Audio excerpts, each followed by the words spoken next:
ಇದಕ್ಕೆ ಸಂಬಂಧಪಟ್ಟಂತೆ ನಮ್ಮ ಕನಸು ಬೆನಸು ಆದರೆ ನಮಗೆ ಧರ್ಮಸ್ಥಳದಲ್ಲಿ ಮಂಜುನಾಥ್ ಏನವರು ಇವತ್ತು ಅದೇ ಮಂಜುನಾಥ್ ನಮ್ಮ ಜಯದೇವ ಹಾಸ್ಪಿಟಲ್ ಮಂಜುನಾಥ್ ಅವರು ದೇವರಾಗಿ ನಮ್ಮ ಯಾವಾಗ ಭಾಳ ಖುಷಿಯಾಗದೆ ಅವ್ರಿಗೆ ಅತ್ಯಧಿಕ ಮತದಿಂದ ನಾವು ಗೆಲ್ಸಕ್ಕೆ ಎಲ್ಲ ಪ್ರತಿ ಗ್ರಾಮನೂ ಹಿಡಿಯಿದೆ.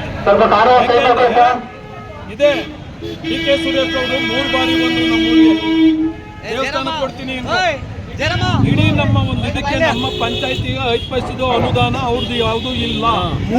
ಮೂರು ಟರ್ಮಲ್ಲೂ ಹಾಕಿಲ್ಲ. ಇವತ್ತು ಇದೇ ಮಂಜುನಾಥ್ ಅವರು ಡಾಕ್ಟರ್ ಮಂಜುನಾಥ್ ಅವರು ನಾನು ನಿಂತ್ಕೋಬೇಕು ಅನ್ನೋ ಒಂದು ಅಭಿಲಾಷೆ ಇಲ್ಲೋ ಇಲ್ವೋ ನೆಕ್ಸ್ಟ್ ಕ್ವಶನ್.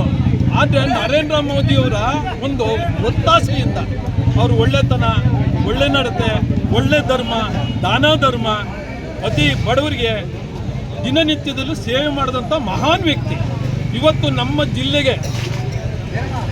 ಜಿಲ್ಲೆಗೆ ನಿಂತಂತ ಮಂಜುನಾಥ್ ಅವರು ಖಂಡಿತಲು ಅತ್ಯಧಿಕ ಮತದಿಂದ ಗೆಲ್ತಾರೆ. ನಿಮ್ಮ ಗ್ರಾಮದಲ್ಲಿ ನೀವು ನೋಡ್ತಾ ಇದ್ದೀರಾ ಜನಸಂಖ್ಯೆ ನಮ್ಮ ಗ್ರಾಮದಲ್ಲಿ ಎಷ್ಟು ಜನ ಅವರೇ ನಿಮ್ಮ ಗ್ರಾಮದಲ್ಲಿ ಎಷ್ಟು ಲೀಡ್ ಕೊಡ್ತೀರಾ? ಬಂದವರೆ ಎಷ್ಟು ಲೀಡ್ ಕೊಡ್ತೀರಾ? ನಮ್ಮ ಒಂದು ಗ್ರಾಮದಲ್ಲಿ 250-300 ಲೀಡನ್ನು ನಾವು ಕೊಡ್ತೀವಿ. ತಮ್ಮ ಹೆಸರು ಸರ್? ನನ್ನ ಹೆಸರು ಕೆಂಪೇಗೌಡರು ಅಂತ, ಜಾತ್ಯತೀತ ಜನತಾ ದಳದ ತಾಲೂಕು ಉಪಾಧ್ಯಕ್ಷರಾಗಿ ಕೆಲಸ ಮಾಡ್ತಾ ಇದ್ದೆ.